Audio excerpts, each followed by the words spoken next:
3 disturbing true New Year's Eve horror stories. Story number 1. On New Year's Eve in 2017, this occurred. I was returning home by plane after completing a semester at the University of Rochester. I'm from Ohio, which is right outside of Cleveland. Unfortunately, I spent Christmas largely alone because I had to stay at school for personal reasons a week after the semester ended. The actual flight went okay, but I was already feeling down before I ever got on the aircraft. Being a huge Browns supporter, I was at the airport when the team dropped their last regular season game, dropping to 0-16 and winless. It was a particular type of pain for a devoted devotee. We went winless for the first time since the 1980s or something, I believe.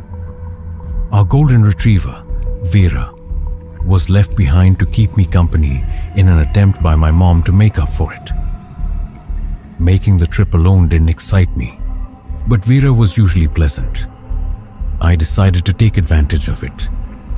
It was getting close to 10 o'clock by the time my Uber dropped me off at the airport. I didn't bother unpacking at all.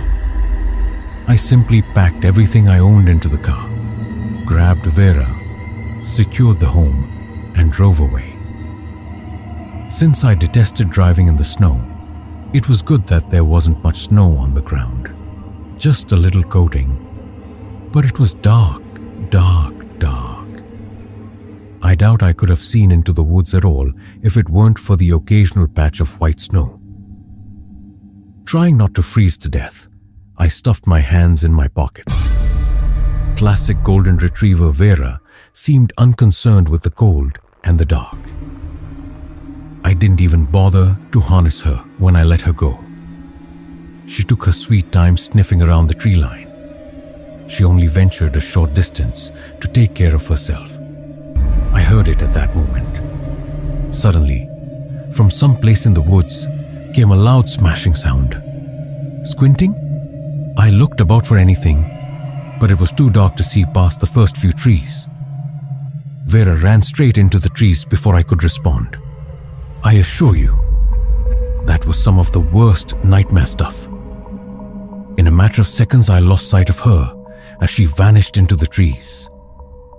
I repeatedly called her name, but she never returned. My heart was pounding by then, and breathing became difficult. The cold made things worse. There was no way I could leave her out there. I frantically hurried into the woods, shouting for her to return without giving it any thought. I just raced and let my adrenaline take over because I didn't want to think about what she was after. The thin coating of snow on the ground and my feeble phone flashlight were the only sources of light to help me. I was almost rushing into the trees since it was so dark. I kept sprinting in the hopes that I would spot her before she discovered whatever was inside.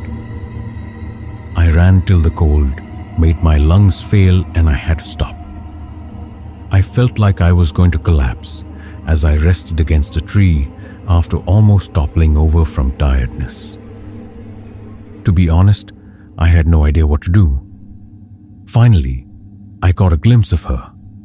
She was shaken and crouching low as she approached me slowly. Tucked snugly between her legs was her tail.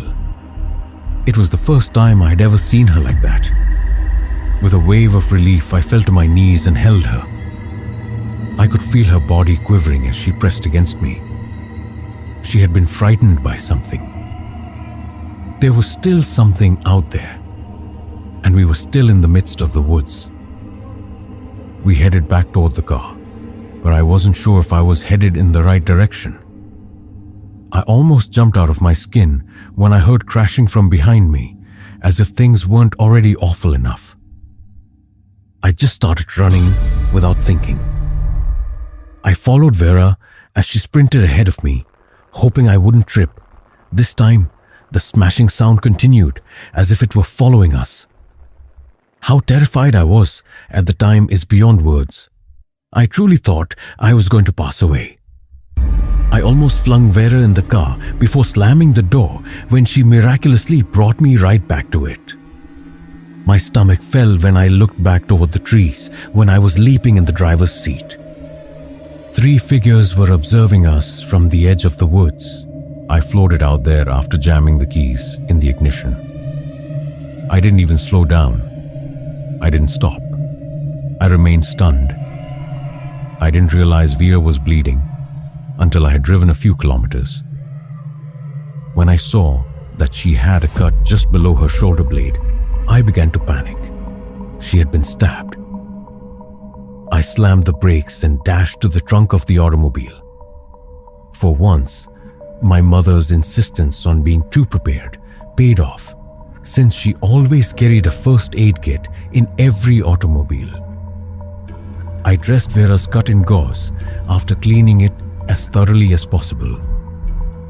I was concerned that I was hurting her when she whimpered, but I knew that I was acting appropriately. I started to relax for the first time since the beginning of the entire series. It was done. I ultimately chose not to tell my parents or other family members. It felt like one of those things you keep to yourself, and I'm not sure why. Story number 2. What I'm about to tell you is something I still think about often, especially during this time of year. This happened on New Year's Eve a few years ago.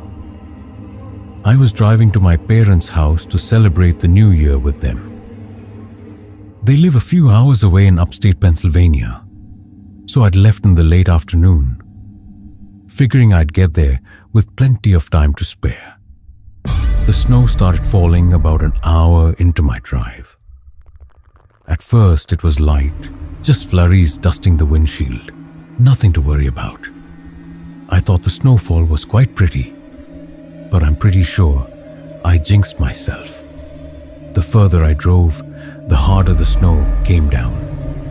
It just kept falling and falling until I was literally in the middle of an honest-to-God blizzard. The highway turned slick and visibility dropped to almost nothing. My car, a little sedan, isn't exactly great in snow, so when the tires started slipping on even the smallest hills, I knew I had to pull over. I texted my parents about my situation, and they seemed worried sick. I tried to reassure them that everything would be okay, but I honestly wasn't too sure about that myself. I figured I'd wait out the worst of the storm, hoping it would just ease up, but the snow didn't let up. It only seemed to get worse. From that point, it just kept coming, piling up around the car and on the road ahead. After an hour or so, it became clear I wasn't going anywhere that night. My dad offered to try and get out to me, but I told him that that was a death wish. I told them that if the snow didn't let up, I'd call the police, which he begrudgingly accepted as a decent solution. I didn't want to call the police, and I didn't have A8A either, so that wasn't an option. I told myself the storm would have to let up eventually, and I decided that if it didn't by the time I got tired, I'd call the police. The thought of spending the night in the car made me uneasy. The wind howled outside. I wanted to jump for joy. A snowplow had pulled up beside me. I was saved. I rolled down the window as the driver leaned out of his. He was an older guy, maybe in his late 50s. He looked nice. He was wearing a thick jacket and had a black knit hat that was pulled down over his ears. I remember thinking his face was wrinkly, if that makes sense. It looked weathered, like he had spent decades in harsh conditions. I expected him to say something, but he just stared at me for what seemed like an unusual amount of time. Eventually he spoke, asking me if I was okay. He had a gruff voice, definitely a smoker, and it was honestly kind of off-putting. I told him that I didn't think my car could handle the conditions, trying to be friendly, but also keeping my voice steady. He nodded, saying that I wouldn't get far in a storm like this, especially with the car I had. He paused for a few moments as if he were considering what to say. I watched his eyes scan my back seat like he was looking for something. I was just about to respond when he offered to give me a ride. I hesitated. I didn't know him, and yeah, he seemed a little strange. But he struck me as a genuine guy. Plus, staying put in my car all night would have been stupid. I asked him if he could drive me to where I was going, and he said it would be no problem. I then asked him what I should do about my car, to which he shrugged his shoulders and said, "Leave it." After a moment, I agreed. I grabbed my bag and climbed into the cab of the plow. At first, the warmth was comforting. I felt the tension in my shoulders start to ease as I settled into the seat. He asked me where I was headed, and I told him about my parents' house. I gave him directions, and he nodded again, but didn't say much after that. The silence wasn't awkward, but as the minutes passed, I started to feel more and more uncomfortable. That's when I noticed something odd. He wasn't driving in the direction of my parents' house. I knew because the navigation was pointing in the opposite direction. I mean, we were on a local highway. There were only two ways to go. I tried my best to sound calm and asked him if we were going the right way in the most normal tone I could muster. I don't think I did a good job though, because I could feel his demeanor slightly change with my question. Without looking at me, he told me we were taking a short detour and that the back roads would be better than the highway. I didn't know the area well enough to argue, but something about the way he said it made my stomach twist. We drove a little longer, and he did get off the highway and started driving along some back road. At least the GPS said we were heading in the right direction, so I thought I was just being paranoid. Something in my gut was still telling me he was off though, so I started looking around the cab more closely. There were red flags everywhere. Empty liquor bottles rolled on the floor near his feet. There were torn up maps stuffed into the side pockets, and I caught a glimpse of a knife wedged between the seats. I felt my heart start pounding. You know that feeling where your heart just starts beating like crazy, and you're worried other people can hear it. That's what was happening to me. By that time, I was also positive we weren't going the right way. The GPS kept recalibrating because he missed turn after turn, not even looking at it. I was panicking. As we continued driving, I spotted a house in the distance. It was the only one I'd seen for miles. I had to act. It felt like a lifeline. I waited until we got closer, took a deep breath, grabbed the door handle, and then kicked the door open as hard as I could. The cold air hit me like a slap, but I didn't stop. I slammed into the ground and felt my leg flare up with pain. I didn't care though. I got to my feet and started running toward the house. The man shouted something at me, and I glanced back to see him fumbling for something in the glove box. Probably going for a gun for all I knew. I didn't look back again. I sprinted through the snow, trying not to slip until I reached the house. I pounded on the door, screaming for help. A man and woman opened it, and they pulled me inside. I collapsed onto the floor, trying to catch my breath. I told them what had just happened, and they didn't ask questions. They just called the police. By the time the cops arrived, the snowplow was gone. They said they'd keep an eye out and search the area, but in that storm, finding him was unlikely. They offered to give me a ride to my parents' house and even helped me call someone to tow my car. I was beyond grateful. My dad was furious once he found out, and I haven't driven in the snow since.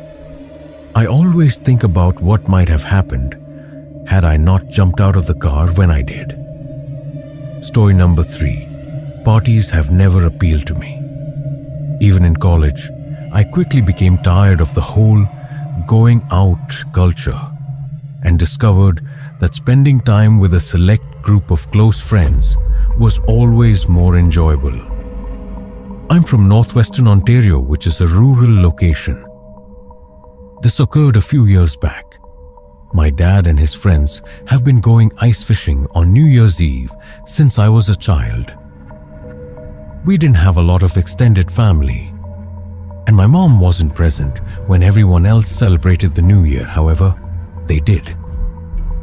I grew up with my dad, his brother, my brother, and my dad's friends spending New Year's Eve on a frozen lake in the bitter cold. My brother relocated to Chicago several years ago, and my dad is no longer with us. However, I still make an effort to go ice fishing whenever I can, especially on New Year's Eve. I don't know why, but I feel obligated to continue the tradition in some way. Nate and Trevor, my 2 closest pals, are also kind of tough guys. You know the kind. That day, Nate was behind the wheel.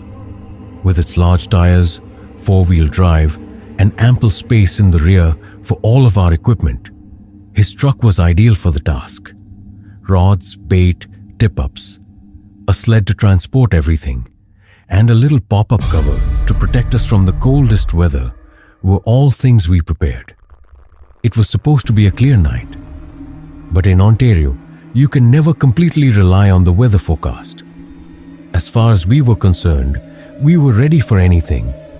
Excitement began to rise as Nate made his way through the cold back roads. The solitude of ice fishing, with only you and your companions and the prospect of a catch, has a certain allure. Without a doubt, it's better than downing beer after beer at some random tavern. I saw someone standing close by when we parked in the parking lot close to the trailhead. Even though he was only a few yards away and was dressed in bulky winter clothing, something about him felt off. He was just standing there, looking at our truck without moving. I initially believed he might be a fellow fisherman assessing us. However, I caught him looking down at his phone, then back at us, and then back at his phone once more. Somehow, it didn't feel informal. It just felt strange, and I'm not sure how to describe it. The guy was making me feel uneasy, so I whispered to my friends. They both raised their eyes. Nate nodded without comment, and Trevor shrugged his shoulders. Just as we were about to begin unloading, the man hurried over and began wildly flailing his arms. I lowered the window to listen to his words. He began yelling that his friend had just fallen through the ice and that we had to come to aid him right away. The other guy they were with just told me, he said, gesturing to his phone. His desperation was evident from the way he sounded desperate. We all followed the stranger as he headed down the trail toward the lake after Trevor opened his door without even thinking. We didn't even pause to pick up our outerwear. Any second thoughts were overpowered by the earnestness in his voice. We had to trot to keep up with the man, who was virtually running. I became aware that something wasn't quite right as we approached the lake. He wasn't showing us the typical fishing locations. Rather, we were moving away from the thickest ice and toward a more isolated area of the coastline. Just as I was about to give up, it was too late. Before we could take any action, we saw 2 more males standing close to the lake's edge. They weren't moving, and they weren't dressed for fishing. They merely waited while standing there. I looked at their hands below. Both of them carried weapons. My blood froze. One of them shouted for us to stop. He lifted his gun and aimed it at me as we got closer. The emotion you get when someone aims a gun at you is beyond words. I hope that nobody ever has to go through what I went through that day. The man we had been following turned to face us, a sneer beginning to appear on his face, and my heart fell. They had set us up. The second man demanded everything we had on us, including Nate's keys. There wasn't anything we could do. It didn't look like these men were playing around. The three of us emptied our pockets after Nate tossed the truck keys to the man from his pocket. Despite my attempt to hold on to my phone, one of the men said, "Phones too." They chuckled when Nate mentioned that he was in the car. Never in my life have I been so angry. How could we have made such a mistake? I wish those guys weren't armed as I tightened my fists. I would have accepted them all. They quickly seized everything and led us back up the road while brandishing their weapons. The other two men retreated into the bushes, perhaps to their automobile, before one of them drove off in Nate's car. I considered following them, but I reasoned that it wouldn't be very beneficial. Nate took out his phone after we remained there for a while, shivering. He had lied about it being in the car, and I knew it. If he hadn't been able to think swiftly, I honestly don't know what we would have done. We still had service somehow. He gave the best explanation he could when he phoned the police. We snuggled together for warmth while we waited for assistance to arrive, as instructed by the dispatcher. I was still furious beyond belief, but Nate was the worst. He would not stop kicking trees close by and yelling obscenities. Trevor and I were unable to soothe him in any way. I must admit that I was still absorbing everything because it had happened so quickly. On New Year's Eve of all days, why in the world would anyone be out in the middle of nowhere? There was no sense about it. I'll omit the tedious details. After receiving a formal report, the police kindly drove us all back to Trevor's house, which was the closest. As one might anticipate, those individuals were never apprehended, and Nate's car was never found. The three of us are still in shock at what transpired. Trevor believes that we simply happened to run into the wrong individuals at the wrong time. They had no intention of stealing us, but we were the ideal prey. Although I believe it is conceivable, it still seems improbable. Who randomly sets up a trap for some strangers on the spur of the moment? However, they had no assurance that anyone would arrive, so it wouldn't make sense for them to be waiting for us in such a remote location. I'm not sure how to interpret this entire situation. Don't forget to like, subscribe, and leave a comment below to share your thoughts. Your thoughts.